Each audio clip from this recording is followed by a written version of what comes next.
Swathi Priya, tutor, Department of Physiology, Sree Balaji Medical College and Hospital. I have 5 years of teaching experience and 3 publications added to my credit. Today in this video, we'll be seeing about reflexes, sensations and tracts part 1.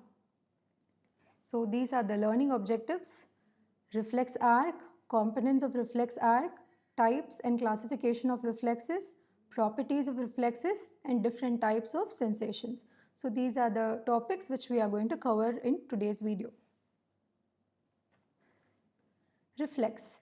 It is defined as when a peripheral stimulus is applied, an involuntary response that is produced.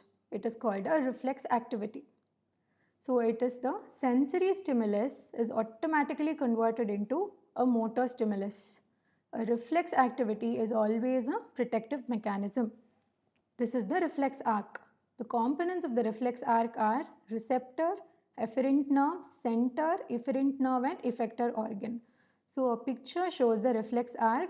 So first the receptor takes up the stimuli. From there the efferent or sensory neuron takes the information to the center, and from the center the interneurons, through interneurons the efferent nerve takes up the information and brings it to the effector muscle.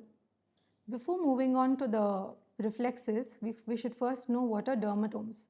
Dermatomes are nothing but they are area of skin supplied by a single dorsal nerve root from the spinal cord. That is, one spinal cord segment nerves will be supplying a area of the skin. So I have displayed a picture which shows the different dermatomes, that is cervical, thoracic, lumbar and sacral. So this picture shows the different dermatomes present in the body. Classification of reflexes. Reflexes are classified as inborn and acquired reflexes, anatomical reflexes, physiological reflexes, depending upon the number of synapses, then clinical reflexes. First, inborn and acquired reflexes. Inborn and acquired reflexes. Inborn reflexes are unconditioned reflexes. Example, secretion of saliva when a drop of honey is placed on the mouth of the newborn. Acquired reflexes are conditioned reflexes. Example, salivating on the sight, smell or thought of food. Under anatomical reflexes, we put them into 5. Cerebral reflex, which has center in the cerebellum. Cortical reflex, which has center in the cortex. Midbrain reflex, the center is in the midbrain. Medullary or bulbar has the center in the medulla, and then spinal reflexes have their center in the spinal. So these are the anatomical classifications. Under physiological classification, we put them into flexor reflex and extensor reflex. Flexor reflexes are withdrawal reflex or protective reflex. Flexor muscles contract in the flexor. Under extensor reflex, the extensor muscle contracts and act against the gravitational force. Next, depending upon the number of synapses, it is of 2 types: monosynaptic reflex, polysynaptic reflex. Monosynaptic reflex is a good example of stretch reflex. Polysynaptic reflex is withdrawal reflex. Monosynaptic reflex has only one synapse. The stretch reflex, it helps in the maintenance of muscle tone and body posture. The withdrawal reflex, that is polysynaptic reflex, it occurs during painful stimuli. In this, the contraction of the flexor and inhibition of the extensor muscle happens. Clinical classification, we classify reflexes as superficial reflex, deep reflex, visceral and pathological reflex.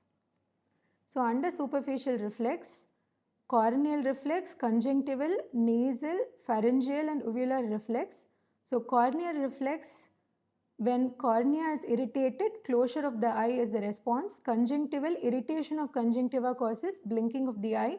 Irritation of nasal mucosa causes sneezing, that is the nasal reflex. Irritation of pharynx causes gagging, that is pharyngeal reflex. And irritation of uvula causes uvulary reflex, that is raising of uvula will be the response.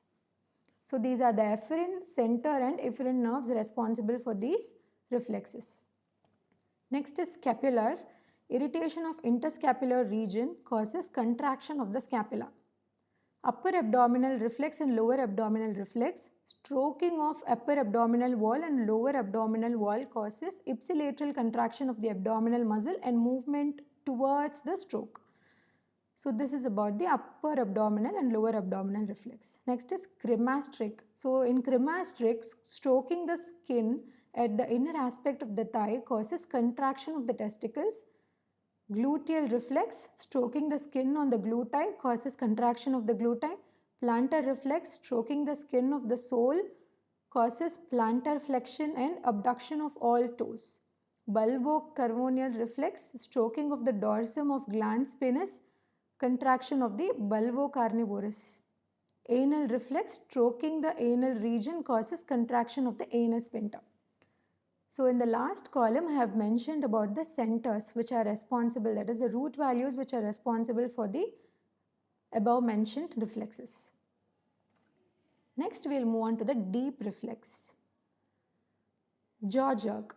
The person is asked to slightly open the mouth and with the help of the knee hammer, the chin of the subject is tapped. So closure of the mouth will be the response. In biceps jerk, the biceps tendon is elicited and it causes flexion of the arm. In triceps jerk, the triceps tendon is elicited and it causes extension of the arm. In supinator jerk, eliciting the tendon on the distal end of the radius causes supinator and flexion of the arm.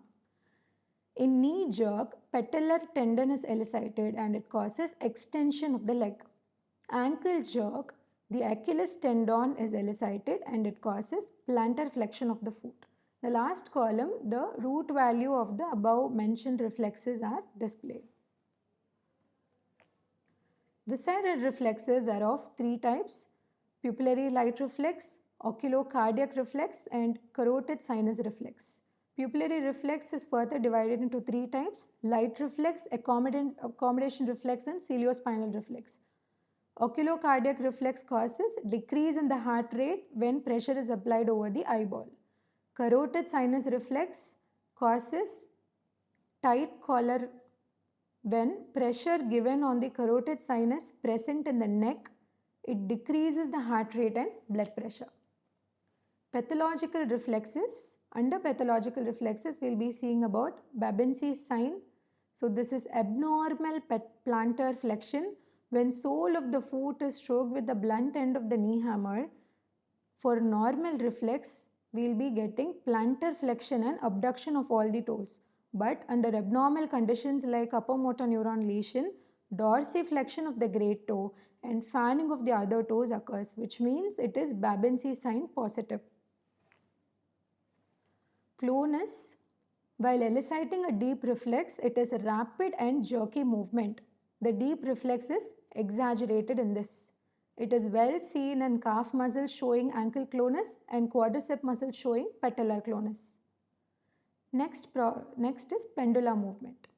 It is a slow oscillatory movement while eliciting a tendon jerk. It is seen in cerebellar lesion. When a knee jerk is elicited, it swings forward and backward instead of coming back to its original position. So this is the pendula movement which is seen in the cerebellar lesion. Next, we will move on to the properties of reflexes. First property is one-way conduction. One-way conduction is told by Bell-Megendy's law. Impulses are transmitted only in one direction, that is from the receptor through the efferent nerve to the center and then efferent nerve to the effector organ. Second property is the reaction time. Time taken between the application of the stimulus and the response is the reaction time. So this reaction time depends upon the length of the stimulus, velocity and central delay. Summation. A single sub-threshold stimulation of the nerve fiber cannot produce a response. Spatial summation and temporal summation are two types of summation. When two nerve fibers supplying a muscle are stimulated separately, no response is produced. But when the efferent nerve fibers are stimulated together with sub-threshold stimulus, which means threshold is the value which is required to produce a response. But even if they are stimulated with sub-threshold stimulus, response is produced. This is spatial summation. Next is temporal summation. When one nerve fiber supplying a muscle is stimulated with a subthreshold stimulus repeatedly and at a very rapid rate, it gives a response in the nerve. This is temporal stimulation. Occlusion. This is seen in flexor reflex when a muscle supplied by two motor nerves and they are stimulated separately, the tension developed is less, but the sum of the tension developed is more when compared with the nerve fibers that are stimulated separately. This is about the occlusion property. Next is recruitment. It is defined as the successive activation of additional motor units with progressive increase in the force of the muscular contraction. So when repeatedly a muscle is stimulated, it contracts repeatedly and it reaches a plateau where beyond a certain limit, even prolongating the stimulation, it does not produce any response. Even after discharge is the next property. Even after the cessation of the stimulus, the response continues. This is because of the discharge of impulses from the center even after the stoppage of the stimulus.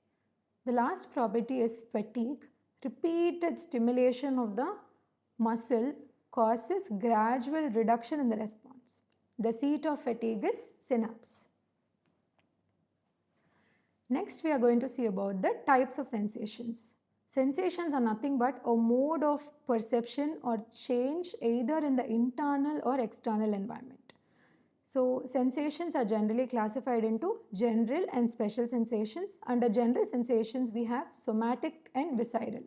Under somatic, we have superficial and deep sensations. Under superficial, we have touch, pressure, warm and cold, that is temperature and pain. Under deep reflexes, we have deep pain, general proprioception, conscious proprioception and unconscious proprioception. Then visceral reflexes are of three: pain, baroreceptor and chemoreceptor reflex. Under special senses, we have sense of vision, smell, taste, audition and special proprioception. So these are the different types of sensations present in our body. Now we have come to the end of part 1 video. So today we have seen about reflexes, types of reflexes, properties, classification and the types of sensations in this video. In the next video, that is part 2, we will be seeing about the tracts. Thank you for your patient listening.